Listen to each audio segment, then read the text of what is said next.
கொழும்பினுடைய grand pass பகுதியிலே இந்த Covid பெருந்தொற்று கால பகுதியில் ஒரு தம்பதி காணாமல் போயிருக்கிறார்களாம். அவ்வாறு காணாமல் போன அந்த கணவன் மனைவி தொடர்பாக அந்த மனைவியினுடைய சகோதரி போலீஸ் நிலையத்திலே முறைப்பாடு ஒன்றை பதிவு செய்திருக்கிறார். ஆனால் போலீசாரால் அந்த காணாமல் போன இருவரையும் கண்டுபிடிக்க முடியவில்லையாம். இந்த விடயம் தொடர்பாக ஜனாதிபதி செயலகம் வரைக்கும் அந்த காணாமல் போன சகோதரியினுடைய சகோதரி முறைப்பாடுகளை எடுத்து சென்றிருக்கிறார். ஆனால் சுமார் 6 வருடங்களாக எந்த விதமான தடயங்களோ தகவல்களோ பெறப்படவில்லை. காணாமல் போனவர்களுக்கு என்ன நடந்தது என்பது தெரியாத நிலையில்தான் அந்த சகோதரி இருந்திருக்கிறார்.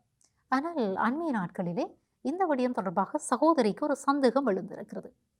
காணாமல் போன அந்த குறித்த கணவனும் மனைவியும் வசித்து வந்த வீட்டுக்கு அருகிலே அந்த அயல் வீட்டு பெண்மணி காணாமல் போன சகோதரியினுடைய அந்த மனைவியினுடைய குறித்த அந்த தம்பதியிலே அந்த மனைவியினுடைய சகோதரி ஒரு சந்தேக கண்ணோடு ஒரு விடயத்தை பார்த்திருக்கிறார். என்னன்னு சொல்லி சொன்னா, காணாமல் போன அந்த பெண் அணிந்திருந்த காதணி, அதாவது அந்த தோட்டை போன்ற ஒரு தோட்டை அந்த வீட்டுக்கு அருகிலே இருந்த இன்னும் ஒரு பெண்மணி அணிந்திருக்கிறார்.